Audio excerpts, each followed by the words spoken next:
আমার যখন থেকে ডায়াবেটিস ধরা পড়ছে তখন থেকে আমি বাইরের খাবার একদম নিজের লাইফ থেকে সরায় ফেলছি। মানে যতই খাইতে ইচ্ছা করুক, যতই মন চাক, আমি খাই না। দরকার হলে ৩ বেলা ভাত খাই, যতটুকুই খেতে পারি ততটুকুই খাই। অনেক বেশি মন চাইলেও খাই না। তো ওইদিন একটু বাদাম নিয়েছিলাম খাওয়ার জন্য। বাদাম আমি কিছুদিন খেতে পারছি। তারপরে এর থেকে আর খেতে পারি না। ডিম বলেন, বাদাম বলেন, এইটা দেখলেই আমার বমি হয়। তো কিনেছি অনেক আশা করে, কিন্তু খেতে আর পারি না, এই বমিও হয়ে গেছে। বমি টমি করে তারপর আবার আম নিয়ে বসছি। আমও আমার কিন্তু খাওয়া নিষেধ, কারণ আম বেশি খাইলে ডায়াবেটিস আমার হাই হয়ে যাবে।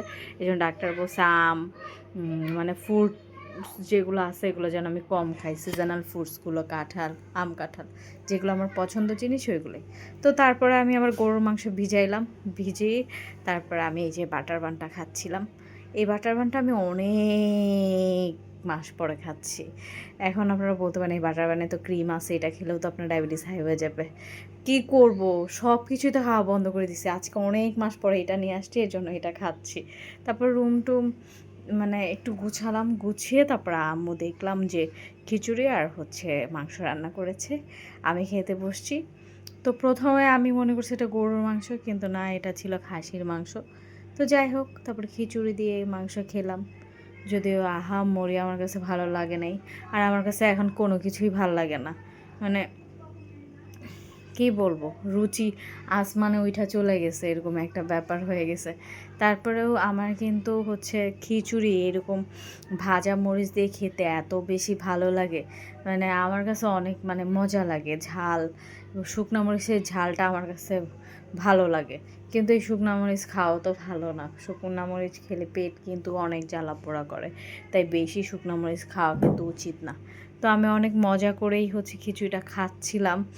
যদিও মাংসটা আমার কাছে ভালো লাগতেছিল না, তারপরেও খাচ্ছিলাম মজা করে, যে না মজা করে খাই। তারপরে কি খাচ্ছি, মজা করে খাই, খেতে খাইতে পরে দেখি যে আজানও নিয়ে বসছে।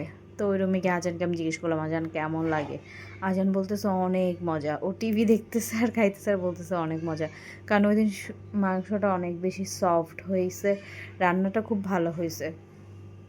তো আমি ওই যতটুকু খাইছি, খাওয়ার পর আমি এই যে লটকন, লটকন আমার অনেক পছন্দের ফল, যদি সেটা মিষ্টি হয়। যে কোনো ফল মিষ্টি হলে সেটা আমার কাছে অনেক বেশি ভাল লাগে। বেশি টক জাতীয় ফল আমি খেতে পারি না। তো মিষ্টি মিষ্টি যে কোনো ফলই আমার ভালো লাগে। আর এই লটকনটা আমার কাছে মজাই লাগে। তো আম্মু আমার জন্য লটকন নিয়ে আসতে, আমি বসে বসে লটকন খাচ্ছিলাম। তো ঘুম থেকে উঠে আমি আবার একটু মুড়ি, যে মাংসের ঝোল দিয়ে একটু মুড়ি মাখা খাই।